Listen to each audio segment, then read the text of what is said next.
आदरणीय नानक साहिब जी का जन्म सन 1469 में हुआ। कहां हुआ? पश्चिमी पाकिस्तान, पहले सारा हिंदुस्तान ही था। उसमें तलवंडी नामक एक शहर है, वहां पर श्री कालूराम मेहता खत्री के घर पे आदरणीय श्री नानक साहिब जी का आविर्भाव हुआ। श्री नानक साहिब जी की कुछ पहले की हिस्ट्री कहानी सुनाते हैं। यही श्री नानक साहिब जी वाली पुण्यात्मा पहले राजा अम्बरीश थी। सतयुग में राजा अम्बरीश थे। ये इतनी पुण्य साधना की, इन्होंने इतनी सच्ची लगन से साधना की भगवान विष्णु जी की कि इनके सामने दुर्वासा जैसी तोब भी नतमस्तक होकर हार कर गई थी। दुर्वासा जी ने इनको मार्गदर्शन करना चाहा था, क्योंकि जिसने जितना ज्ञान है वो अपने ज्ञान को श्रेष्ठ मानता है और दूसरे को मूर्ख समझता है। लेकिन ज्ञान इन सभी को नहीं था, पूर्ण ज्ञान नहीं था, फिर भी अपनी अपनी थ्योरी सी को दृढ़ मानते थे, सिद्धांत को पक्का मानते। तो दुर्वासा जी भगवान को निर्गुण रूप से मानता था और निराकार ही मानकर उसकी साधना करके अपनी सिद्धि प्राप्त करके वो हल्दी की गांठ का पंसारी बन गया था। अब उसने एक दिन राजा अम्बरीश को देखा कि वो एकादशी का व्रत भी कर रहा है और साथ में भगवान विष्णु की साकार मूर्ति रखकर पूजा भी कर रहा है। मूर्ति की पूजा नहीं कर रहा था वो, मूर्ति वैसे रखना पाप नहीं, बल्कि मूर्ति का सत्कार पाप नहीं, बुरा नहीं, लेकिन उसी पर आधारित हो जाना और सत भक्ति ना करना वो पाप होता है। मूर्ति की ही पूजा पाप होती है, सत्कार पाप बुरा नहीं होता। तो वो दुर्वासा ने देखा कि ये नादान क्या साधना कर रहा है, ला इसको मैं सतमार्ग बताता हूं। तो उसने क्या कहा कि तो आप ये जो साधना कर रहे हो ये व्रत भी त्याग दो और ये सरगुण पूजा मत करो, मैं जो साधना बताता हूं ध्यान लगाओ। अब ऋषि जी ने सोचा, उस दिन आ गया जिस दिन उसका एकादशी का व्रत था। किसका? राजा अम्बरीश का। तो दुर्वासा जी ने कहा कि मैं खाना, दुर्वासा जी ने से कहा अम्बरीश जी ने कि भोजन पाओ ऋषिवर। तो दुर्वासा जी ने कहा मैं पहले स्नान करके आता हूं फिर मैं खाना खाऊंगा।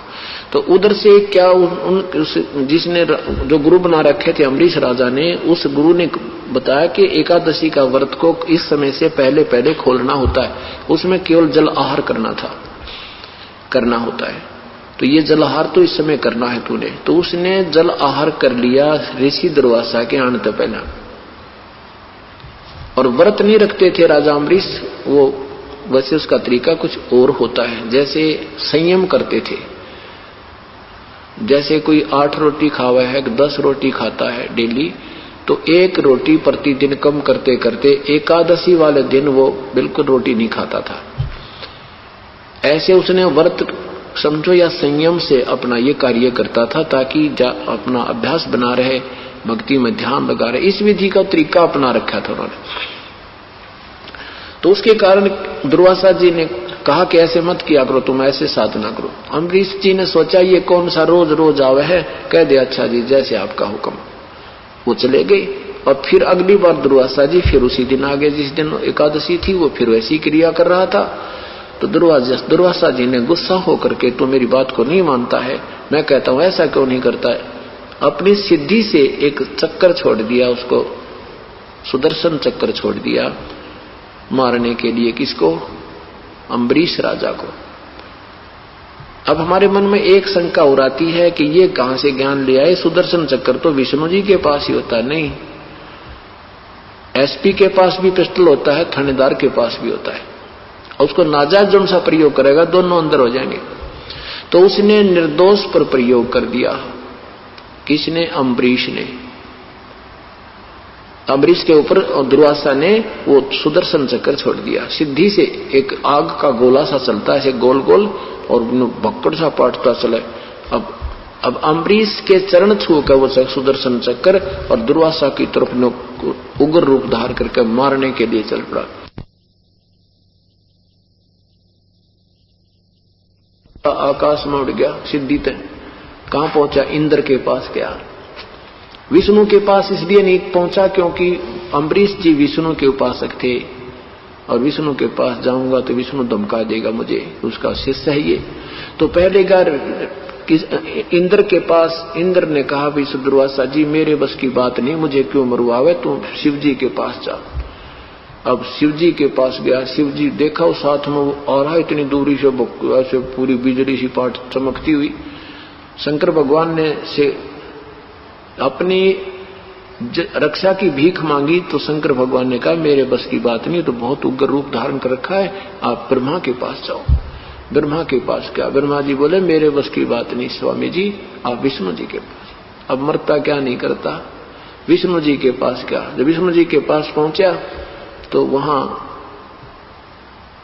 क्या देखा कि वो इतनी दूर खड़ा हो गया, सुदर्शन चक्र, अम्बरीश बात कर रहा है और वो एक श्री विष्णु जी से बात कर रहे हैं, दुर्वासा याचना करे मुझे बचाओ भगवान, मुझे बचाओ भगवान। और वो सुदर्शन खड़ा खड़ा इंतजार कर रहा है कि अब क्या आदेश होगा। दुर्वासा को इतना यकीन हो गया कि वो रुक तो गया। तो भगवान विष्णु से कहा मुझे मेरी रक्षा करो। विष्णु जी ने कहा क्या आपने क्या गलती कर दी ऋषि जी, तब सारी कहानी बताई। तब विष्णु जी ने कहा ठीक है आप अपनी भक्ति करो, ये बाई फोर्स नहीं लगाना होता, किसी को जबरदस्ती करना पाप होता है। आप ज्ञान दो, आपका ज्ञान मानता है तो वो माने, नहीं मानता तब करता रहे, जबरदस्ती मत करो। और एक बात सुनो मेरी, वो ये ड्रामा नहीं कर रहा जो तुम सोच रहे हो, न वो व्रत करता है न ही वो मूर्ति की पूजा करता है, वो तो संयम करके ध्यान लगाता, भक्ति करता है और उसकी साधना बिल्कुल सही है जो मेरे लेवल की है। वो पाखंड नहीं कर रहा जैसे आपकी धारणा है। तो अब जाकर के उसके चरणों में वही अक्षमा याचना करो, वही अक्षमा करेंगे तो ये तेरी जान बचेगी, ना तो मेरे बस की बात है। अब दुर्वासा जी की यह बात जचे नहीं कि जब भगवान के दरबार में मेरी रक्षा नहीं तो वहां इसके दरबार में कैसी होगी। तो विष्णु जी ने कहा मैं जो कह रहा हूं ऐसा करो, तेरी जान वही बचेगी, मेरे बस की बात नहीं। उसे माफी मांगना करके उसके चरणों में जाकर अब वापस आए, वापस आकर के अक्षमा याचना की अम्बरीश से। राजा अम्बरीश ने कहा दुर्वासा जी भक्ति के भाव से चलना चाहिए, मैंने कुछ नहीं किया, आपका किया आप ही को मिला है।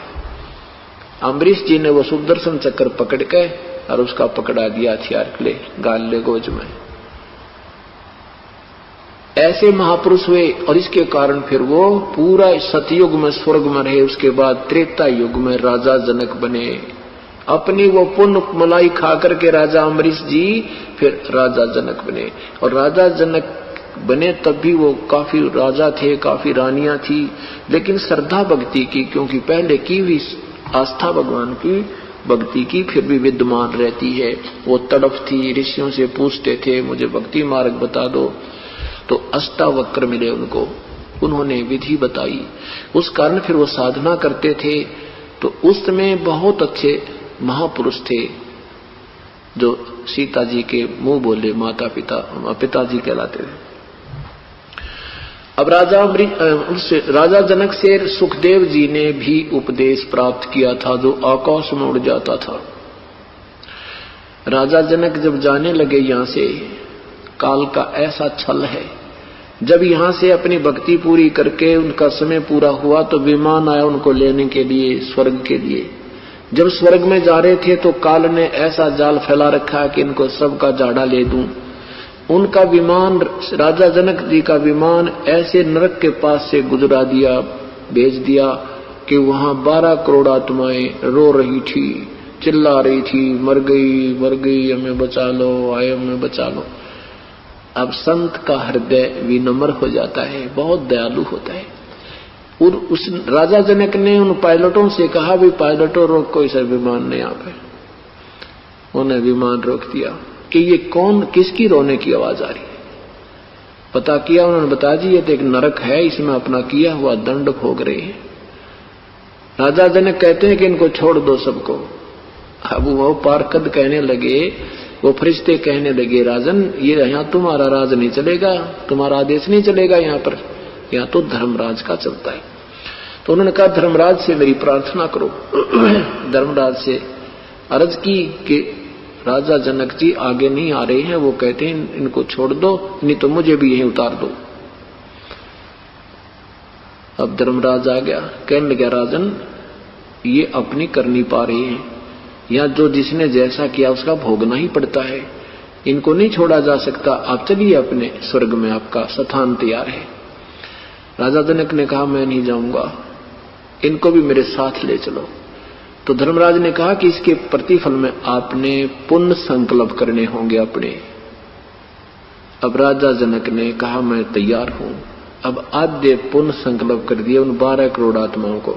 उन राजा जनक के किए हुए संकल्प, दिए हुए पुण्यों की रेसो बना करके उन 12 करोड़ आत्माओं को उसी विमान में बैठा के और फिर स्वर्ग ले गया राजा जनक। अब जब तक राजा जनक के द्वारा दी हुई वो पुण्य कमाई उन 12 करोड़ आत्माओं के साथ रहेगी, वो स्वर्ग में रहेंगे और अपने पूर्व के पापों को भोगने के लिए पुनर्नरक में आना ही पड़ेगा। ये यहाँ का अटल नियम है। उधर से राजा जनक भी खाली करा दिया, आदि पुण्य खत्म हो गए उसके, आधे के फिर वो स्वर्ग में रहा। उसके बाद वही आत्मा श्री नानक जी के रूप में श्री कालूराम मेहता के घर उनका आविर्भाव हुआ श्री नानक जी के रूप में सन 1469 में।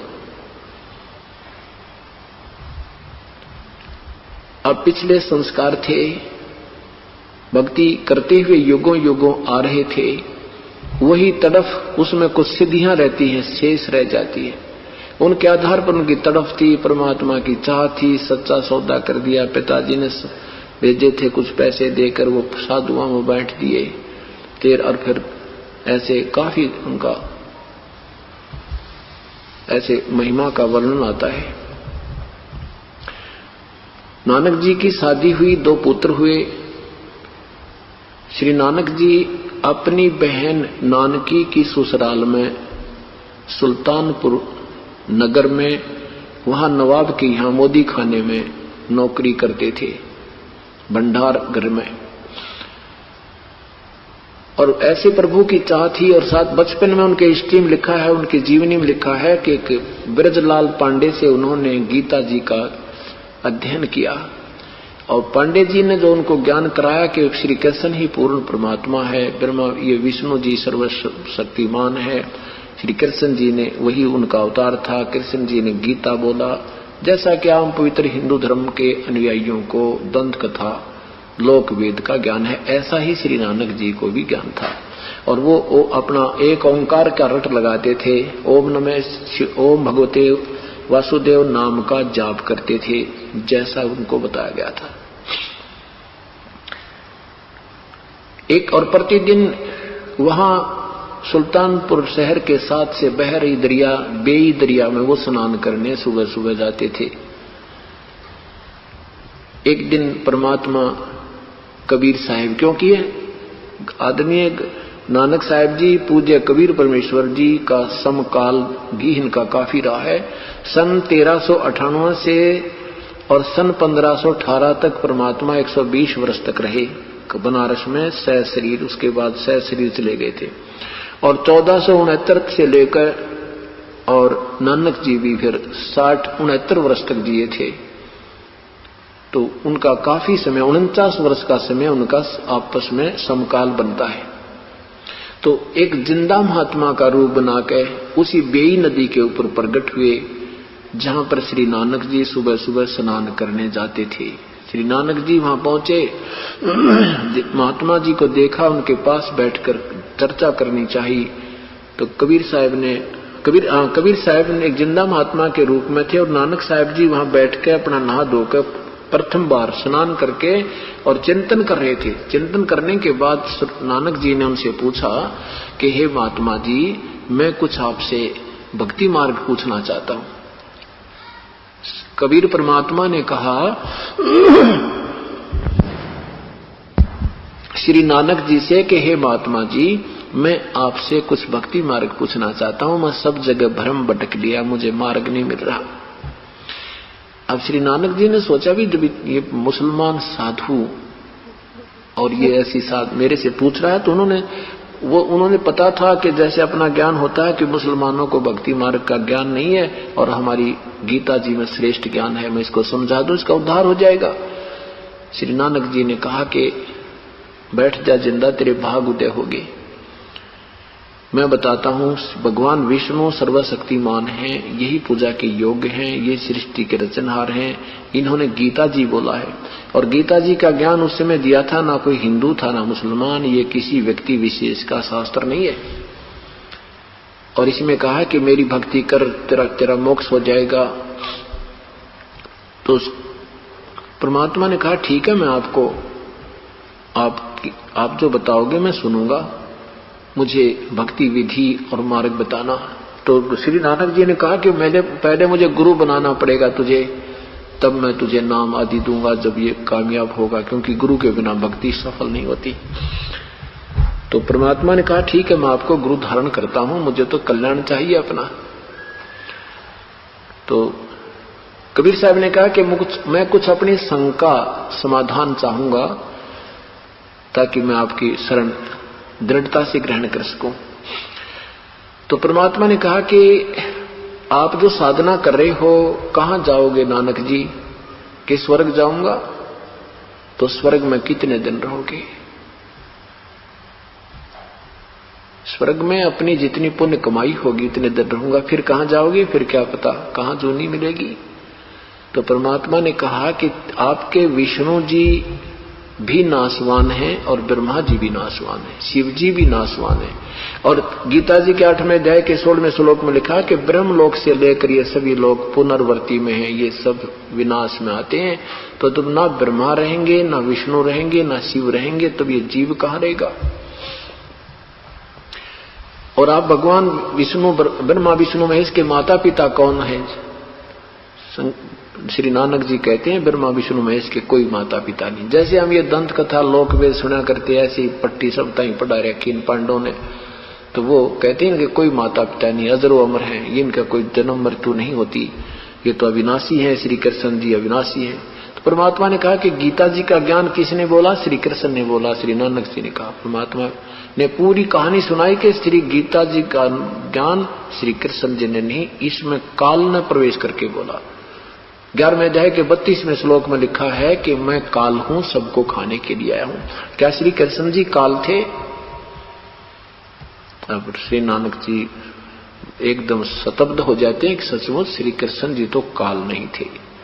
फिर कहा कि 4थे अध्याय के 5वें श्लोक में लिखा कि अर्जुन तेरे और मेरे बहुत जन्म हो चुके हैं, तू नहीं जानता मैं जानता हूं। ये स्वयं कहता गीता बोलने वाला प्रभु कि मैं तो नाशवान हूं। फिर बताया कि देवी भागवत 3रा स्कंद में भगवान विष्णु स्वयं कहता है, ब्रह्मा जी बता रहे हैं कि विष्णु जी ने जब माता को देखा तो ये कहता है कि मुझे याद आ गई कि ये अपनी माँ है और मैं छोटा सा बालक था, उस समय ये मुझे पालने में झुला रही थी, मैं अपने पैर के अंगूठों के मुख में चूस रहा था। विष्णु जी स्तुति करते हैं, हे माता तुम शुद्ध स्वरूपा हो, यह संसार तुम्ही से उद्भासित हो रहा है, मैं ब्रह्मा और विष्णु हम तो आप ही से उत्पन्न हुए हैं। हमारा तो जन्म और मृत्यु होता है, हमारा तो आविर्भाव और तिरोभाव हुआ करता है। आविर्भाव माने जन्म, तिरोभाव माने मृत्यु।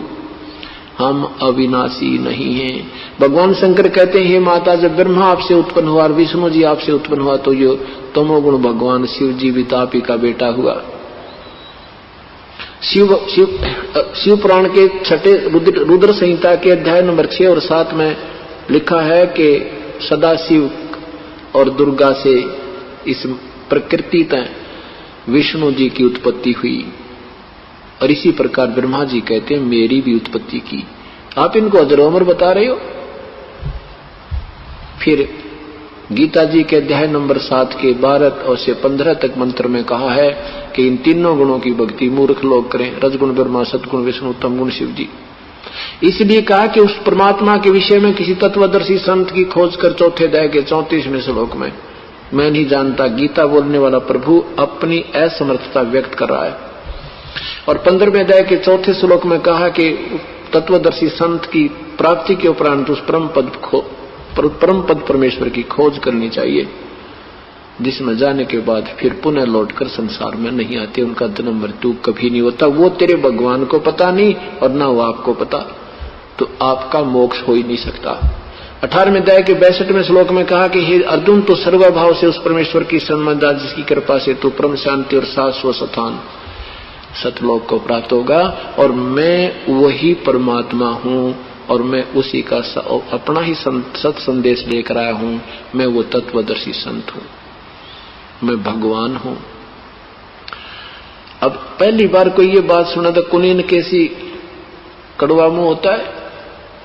अब नानक जी कहने लगे, जिंदा तू ज्यादा मत बोले और तू आपको ज्ञान ही नहीं है हमारे शास्त्रों का, तू क्या जाने, कभी देखा ना, तेने गीता उठा कर देखी नहीं,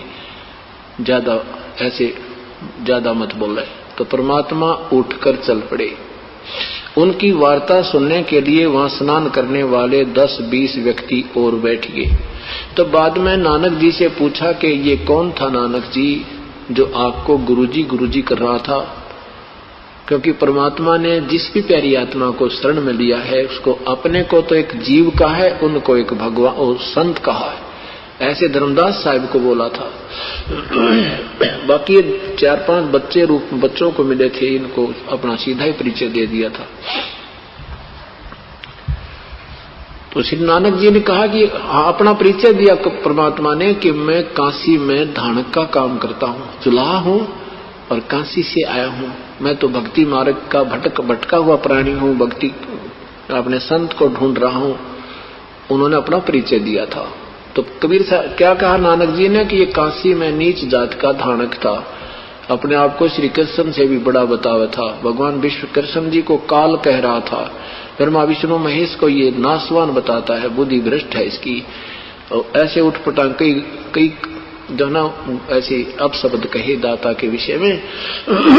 और जब मैंने बताना चाहा तो उठकर चला गया। जिस कारण से जिस वार्ता से सिखों ने श्री नानक जी को कबीर परमेश्वर का गुरु मान रखा है, इतनी सी वार्ता पे। उसके बाद क्या हुआ कि श्री नानक साहिब जी को बेचैनी होगी, घर जाकर के वो गीता जी के श्लोक देखे।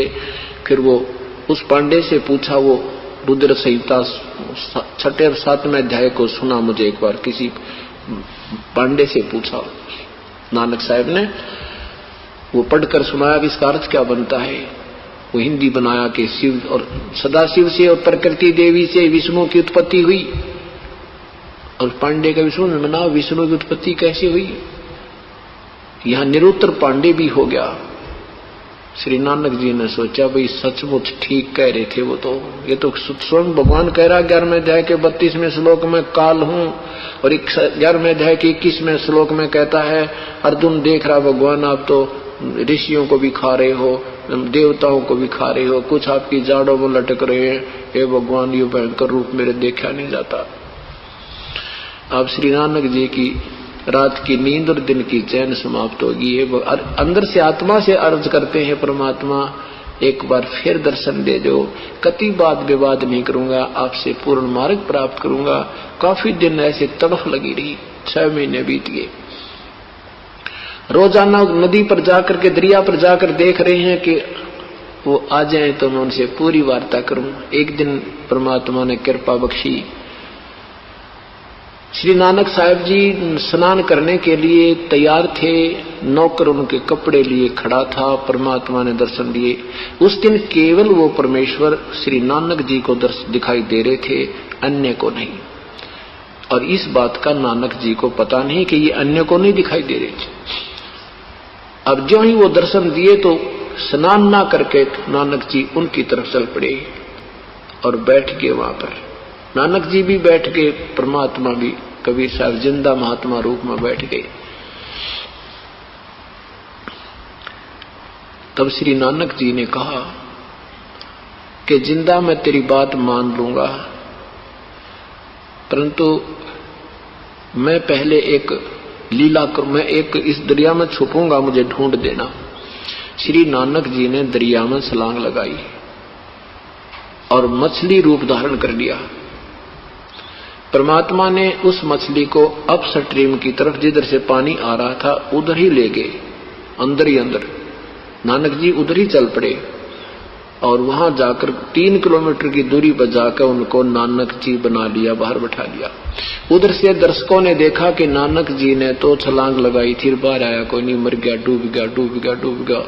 हाहाकार मच गई, गांव में बाजे, नगर में बाजे आए, भागे आए। तो वहां से नवाब ने भी सैनिक भेजे, गोताखोर ले गए, मछियारे भी भेज दिए।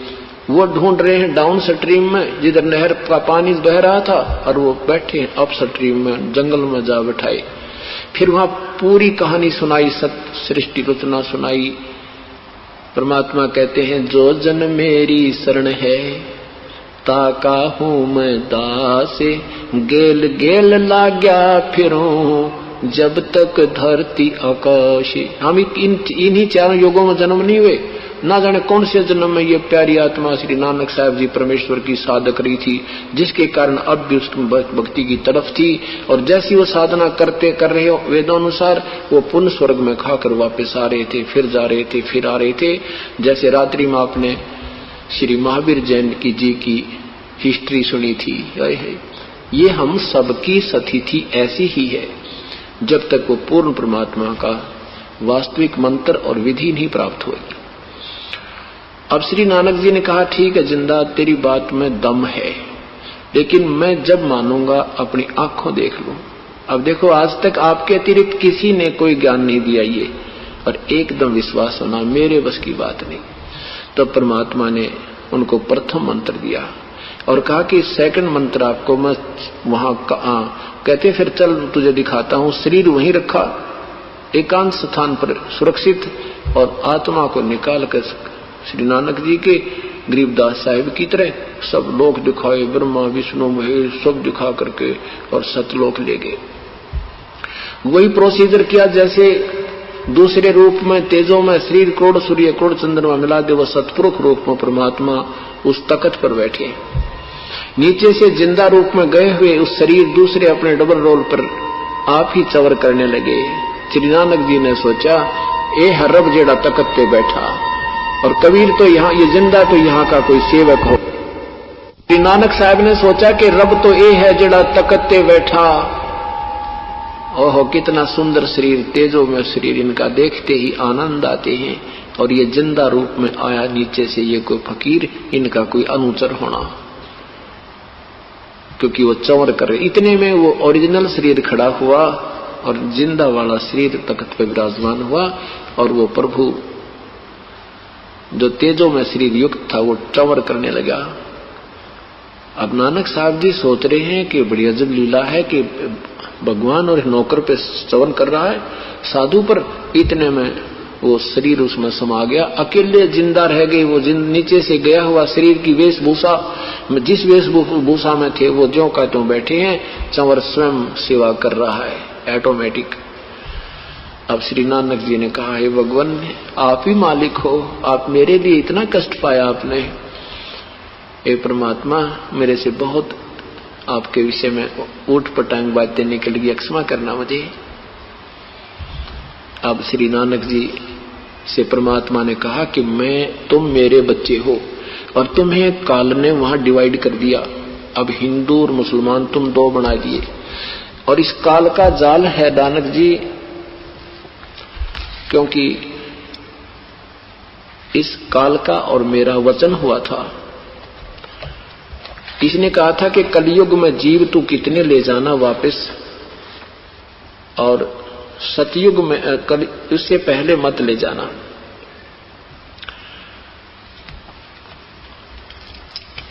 तो अब इसका देखो, द्वापर तक कोई धर्म नहीं था, कोई मजहब नहीं था, और अब तुम्हें दो बांट दिए, दो बना दिया। तुम मेरे बच्चे हो, और तुम्हारे को इसने जानबूझकर फंसा रखा है। पूरी सारी कहानी सुनाई कि मैं काशी में भी गया हुआ हूं, बनारस में, और वहां पर जुलाहे का धानक का काम करता हूं, और यदि आपने सतनाम चाहिए मेरे पास वहां आ जाना काशी बनारस में। और वहां रामानंद जी मेरे गुरु हैं, और सतनाम बिना मुक्ति हो नहीं सकती। सतनाम ये 2 मंत्र का जाप है, उसमें एक ओम है और एक वो तत् मंत्र गुप्त है। अब इतनी वार्ता सुनकर और परमात्मा ने ऐसे इस सिलसिले में 3 दिन, इस सिलसिले में 3 दिन बीत गए। उधर से श्री नानक जी की टोह पड़ी, उनको मृत जान लिया कि वो तो दरिया में डूब गया। अब तो हे भगवान क्या हो, भाई सारा हाहाकार मची हुई थी, शोक व्यक्त हो रहा था। तीसरे दिन वही परमात्मा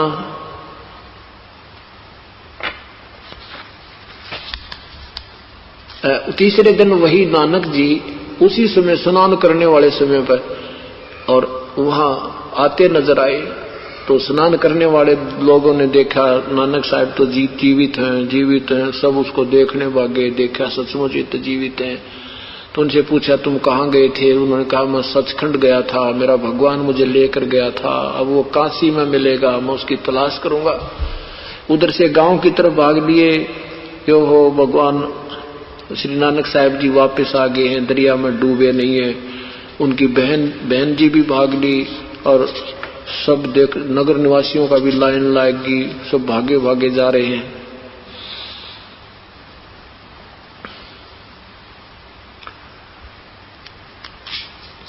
अगले दिन अपनी ड्यूटी पर चले गए नानक साहब। अगले दिन अपनी ड्यूटी पर चले गए और वहां जाकर के खजाने का ताला खोल दिया, क्योंकि 3 दिन हो गया था लोगों को कोई वो सामान नहीं मिला था।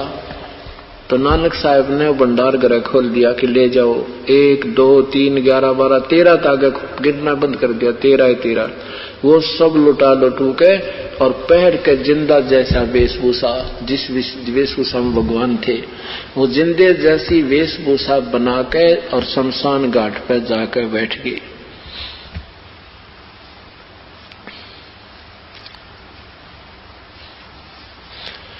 अब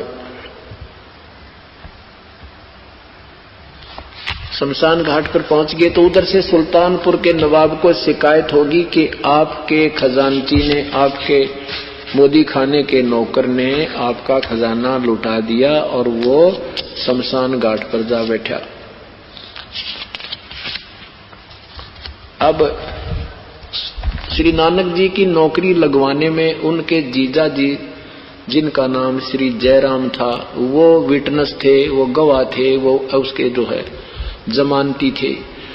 तो सुल्तानपुर के नवाब ने उनके जीजा जी को बुला लिया कि मेरे सामने अकाउंट कर तेरे रिश्तेदार का, और कमी पाओगी तो मैं तेरे से ले लूंगा। अब अकाउंट करने लगे तो 760 रुपए उस प्यारी आत्मा नानक जी के खजाने सरकार की तरफ ज्यादा पाए। बोलो सतगुरुदेव की जय। अब पहले पुण्यात्मा होते थे, चाहे हिंदू थे, मुसलमान थे, भगवान की चाह में तो हम धर्म मजहब में लगते हैं। सुल्तानपुर के नवाब को बड़ा दुख हुआ कि मैंने ऐसे फेथफुल नौकर पे, ऐसे भक्त आदमी पर अविश्वास किया, मैं पाप का भागी हो गया। उनको वहां से बुलाया गया कि एक बार मेरे को दर्शन दे जाएं। श्री नानक जी वापस आए। सुल्तानपुर के नवाब ने कहा कि भक्त मैंने तेरे पर शक किया, मैं अपनी क्षमा याचना करता हूं और आपके 760 रुपए सरकार की तरफ जाते हैं, आप अपने ले लो और नौकरी पुनः करो। तब उन्होंने कहा कि अब सच्ची सरकार की नौकरी करूंगा, इस कच्ची की नहीं करूं, और ना मुझे 760 रुपये चाहिए तेरे। 760 रुपये बहुत होते हैं उस समय के, 760 रुपये आज के 70,000 रुपये, 76,000 रुपये समझो। तो न्यू के न्यू त्याग दिए कि मुझे नहीं चाहिए।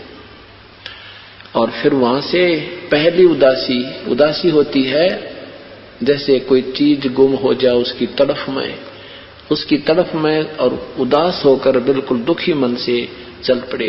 अब यूं तसल्ली होने के यूं भगवान और जुलाया दानक बनकर काम करे या जचे को नहीं।